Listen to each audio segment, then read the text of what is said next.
seperti apa tanggapan Anda melihat realisasi PDB kuartal 4 2024? Karena kita tahu ini juga merupakan pijakan bagi Presiden Prabowo Subianto yang hanya tumbuh sekitar 5,02% secara year-on-year. Ya, kalau kita lihat yang bahasa saya untuk pertumbuhan ekonomi Indonesia kuartal 4 ini sesuai ekspektasi sebenarnya dari kita tim ekonomi Maybank Indonesia karena pada kuartal keempat kita lihat aktivitas terutama dari sisi konsumsi itu cukup kuat ya, terutama dipengaruhi oleh faktor musiman terkait dengan hiburan akhir tahun, lalu juga ada pemilu ya, pilkada, dan di sisi yang lain juga kita lihat juga program pembangunan pemerintah pada akhir tahun juga kan banyak yang dikebut. Lalu juga kita lihat juga di sisi yang lain dari aktivitas belanja rutin juga kelihatannya dari program-program pemerintah juga banyak yang diselesaikan di akhir tahun. Plus juga kita lihat ya, FDI kita sangat baik sekali ya, tumbuh di atas 20% pada kuartal keempat. Ini mendorong kontribusi positif dari sisi investasi, dan di sisi yang lain juga kita lihat dari posisi trade balance kita juga surplus ya, tertolong oleh performa dari sisi perdagangan kita, terutama untuk perdagangan untuk komoditas seperti batu bara, kelapa sawit, ataupun juga nikel yang merupakan kalau kita lihat komoditas utama yang mampu melesat dalam beberapa periode terakhir ya untuk kontribusi ke perekonomian Indonesia. Kalau saya lihat sih ini sudah cukup bagus sih bahasa saya. Jadi ya kedepannya pun juga ini ada kemungkinan menjadi modal yang cukup bagus ya untuk pemerintahan Prabowo Subianto gitu. Oke, kalau kita lihat secara kumulatif ekonomi Indonesia di tahun 2024 tumbuh 5,03%. Padahal kita tahu ada sejumlah momentum penting yang diharapkan bisa berkontribusi cukup signifikan bagi pertumbuhan ekonomi Indonesia seperti Pilpres dan juga Pilkada. Seperti apa Anda melihat hal ini? Ya, jadi ini kontribusi dari pilkada dan juga pilpres sebenarnya cukup kencang ya bahasa saya. Karena ini mendrive aktivitas ekonomi kita dan juga multiplier effect atau dampak penggandanya juga sebenarnya cukup kuat ya. Tapi jangan lupa bahasa saya, ternyata di sisi yang lain kita lihat juga perkembangan dari sisi global juga kurang kondusif. Di sisi yang lain juga pada saat periode tersebut pada tahun 2024 kita juga memasuki periode suku bunga tinggi. Jadi ya wajar ya kalau kita lihat aktivitas ekonomi akselerasinya kurang cepat ya. Jadi kalaupun terakselerasi di kisaran level 5%, tapi untuk mendongkrak ke level yang lebih agresif kelihatannya relatif terbatas. Dan jangan lupa juga ya, selama tahun 2024 performa negara neraca negara partner dagang kita yang utama ya seperti China itu juga performanya juga kan menurun ya. Dan ini kelihatannya juga memberikan pengaruh juga untuk aktivitas ekonomi Indonesia dari sisi perdagangan internasional. Dan kita lihat juga untuk iklim suku bunga yang cukup tinggi ini juga berpengaruh bahasa saya terhadap aktivitas seperti pembelian barang tahan lama, seperti otomotif, lalu juga untuk elektronik. Kita lihat juga kelihatannya penjualan untuk sektor ini juga tidak sekencang kalau misalkan suku bunganya itu relatif lebih rendah. Jadi ini sih yang sebenarnya menjadi concern utama kalau kita mereview perkembangan aktivitas ekonomi pada tahun 2024. Mungkin dari sisi itu sih Mbak Sasa. Oke, sementara itu kalau kita perhatikan juga Pak Mirda, lagi-lagi konsumsi rumah tangga hanya tumbuh di bawah 5%, sekitar 4,9%. Apakah ini juga menjadi indikasi bahwa memang pertumbuhan ekonomi Indonesia tampaknya memang sulit untuk keluar dari 5%?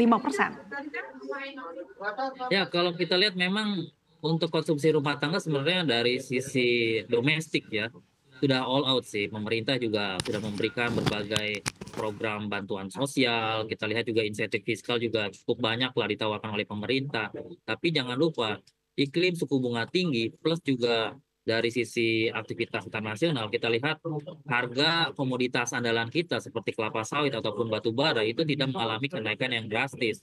Karena itulah kalau kita lihat aktivitas konsumsi kita juga tidak terlalu agresif ya bahasa saya. Dan ini yang membuat kenapa pertumbuhan ekonomi kita hanya berkisar di kisaran level 5%. Tidak all out tumbuh kalau misalkan level yang diinginkan pemerintah pada asumsi APBN pada tahun lalu ya. Jadi ini yang kelihatannya menjadi faktor utamanya. Ditambah lagi juga kan kita lihat ada berbagai kondisi yang meliputi perkembangan di tahun lalu seperti fluktuasi nilai tukar rupiah, ditambah lagi juga perkembangan dari sisi suku bunga BI rate juga beberapa kali juga mengalami kenaikan. Ini memiliki pengaruh ya bahasa saya terhadap aktivitas konsumsi domestik. Oke, lalu apakah Anda melihat daya beli masyarakat yang masih cukup tertekan ini juga menjadi salah satu faktor terkait dengan pertumbuhan ekonomi Indonesia yang lagi-lagi hanya tumbuh di kisar 5%? Dan apakah Anda melihat bahwa ini bisa menjadi pijakan untuk bisa mencapai target 8% di tahun-tahun berikutnya? Ya, memang kalau kita lihat untuk sektor konsumsi ini sebenarnya kalau kita lihat perlu pendorong yang lebih besar ya. Tidak hanya dari sisi pemerintah, tapi juga dari sisi moneter. Dan di sisi yang lain juga tentu perkembangan global juga turut mempengaruhi ya. Kalau dari sisi pemerintah kan kita lihat ya pada tahun lalu bansos cukup banyak, ada pemilu juga.